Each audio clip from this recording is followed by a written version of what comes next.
Hi guys, Tiffany here with a cosplay tutorial over how I made the Arbiter's helmet from the game World of Warcraft. And for making this helmet, I have a blueprint which you can use to follow this tutorial and make your very own helmet as well. It's available on my website, www.tiffanygordoncosplay.com, or you can see the link below. To first start off, you're going to want to cut out each of the pieces from the blueprint using an X-Acto knife, and then transfer each piece onto 4mm EVA foam. And when you're done with that, cut out each piece with an X-Acto knife again. And here's what all of the pieces should look like once you have them cut out. For attaching the pieces together, I first started off from my blueprint letters I, as well as A, B, and C, tracing each of the U-like shapes onto the base frame, and then applied contact cement glue to each of the halves, as well as waiting for them to fully dry before finally attaching the pieces together. Now, moving on to the next part. This will be your main piece of J, as well as the detail pieces D, E, F, G, and H. Again, repeating the same process of tracing the detail pieces onto the J larger piece, and then adding contact cement glue and attaching each of the pieces. Side note, I ended up sanding the front part of letter H at a 45, so that way when you glued the two halves together, it would come to more of a point at top. Once everything was attached, I then marked 6mm from the end where the crown is going to attach, marked it, and then cut this part off. This will make it so letter I will lay flush to letter J.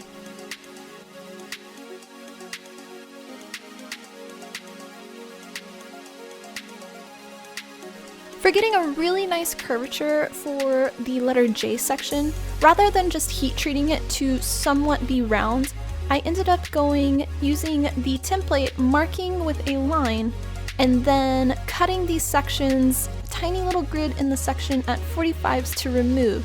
This will make it so your piece will naturally lay at a round curvature and won't bend back to being flat in the end. And for more strength for this to stay in that shape, you can add contact cement glue, but in the end it's not necessary. The next step is to sand. So I went to my workbench and I used a sanding drum, going around all the edges and making them all nice and flat. And once that was done, I then went in with a smaller sanding drum around all of the top edges, slightly rounding all of the pieces so that way it looked a little bit more natural and less sharp. And here's what the pieces look like after they are done being sanded. Now to attach the two pieces. For this, I applied contact cement glue to the top part of section J, as well as to the bottom part of section I. And once they were dry, I then attached them together, starting with the very center piece and then slowly working my way to the end. Each of these pieces should perfectly align in each of the curves. For our next piece, it is letter K, and I did the same process that we did for section J, where I drew on the guidelines onto the piece and then used an X-Acto knife and cut a small 45-degree channel, removing that part of the EVA foam so that way it would nicely bend. And for this piece, you're going to want to sand the top half of letter K at a 45 on the inside, so that way it will sit nicely when it attaches to section J. I also repeated the same process for the end pieces of N and L, and also for the parts that connect at letter M. And when that was done, I then went around all of the edges and slightly rounded them with the sanding drum. And then slowly started to assemble each of the pieces, again with contact cement glue, starting by attaching K to J,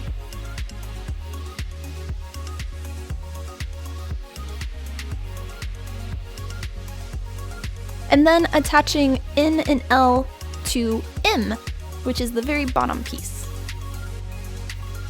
And then the final attachments was attaching N and L to section K. After all the pieces were attached, the next step was to apply a light heat coat over the entire EVA foam piece using a heat gun. And here's what the helm should look like so far. Now to get ready for painting. For this, I applied 3 heavy coats of Plastidip to the front and the back side of the helm, letting it fully dry before each new coat. And painting this piece was extremely easy. Because our Plastidip was black, I didn't have to do a base coat of black paint. So instead, we just went straight in with our gold. And the specific airbrush paint that I was using was gold from Createx Colors Wicked Colors line. I then went back in with the Createx Colors Wicked Colors black for all of the shading areas, wiping it away with a paper towel while it was still wet, so that way it would stay along all of the corners and would give more of a shadow. And then one more time with the gold airbrush paint to give more highlights in certain areas. For sealing the entire piece, I used Createx Colors UVLS Clear Satin. This is really good because you can paint it on by hand with a paintbrush, or if you'd like, you can put it through your airbrush gun, but you will have to heavily reduce it. Now, to work on the glowing part of the helm. For this, we're going to be using a really thin sheet of plexiglass. And for getting our pattern for the plexiglass, I laid tracing paper on the inside part of the helm and traced where the opening holes were, having a little bit of my line overlap onto the foam so that way it has a part to attach. I then used this template to trace onto the plexiglass, and in total you will have 3 pieces, which you then can cut out with scissors. Another option besides using really thin plexiglass is clear Worbla, but the visibility for seeing through it might be a little hazy. For attaching the pieces, I first marked onto the EVA foam, tracing around the plexiglass with a Sharpie, and then applied contact cement glue onto the EVA foam where the plexiglass would lay. For the plexiglass, however, you will need to go around all of the edges to rough it up with sandpaper. This will make it so that way the contact cement glue has a surface to grip onto. If it is just smooth, it will just peel right off. And then when all the glue was dry on both the helm and the plexiglass pieces, I first started by attaching the middle section and then the 2 outer sections. And here's what the helm looks like so far. For the lights, I'm going to be using 2 of these LED mini non-blinking lights that are white. These lights are extremely cheap and they turn on and off just by screwing it up or down. And because you have to physically screw them up and down to turn them off, they need to be removable. So to do this, I marked where they were going to sit in the helm, cut a small strip of 2mm EVA foam, and then glued the 2mm foam to the back of the helm. That way the lights would sit inside of the little foam pocket, nice and snug, but you would still be able to remove them to turn them on and off. Now to talk about how to attach the helm to your head. I first got the length of where it was going to sit on the back of my head, and then put another piece halfway in between this strap. This will be the part that's going to go on the top half, which I then pinned in place. And then went to my sewing machine and sewed the 2 straps together using a lightning bolt stitch. For attaching the strap to the helm, I then marked onto 2mm EVA foam a little strip that we're going to attach to the black elastic strap, cut it out, and then sewed the EVA foam to the strap with, again, a lightning bolt stitch.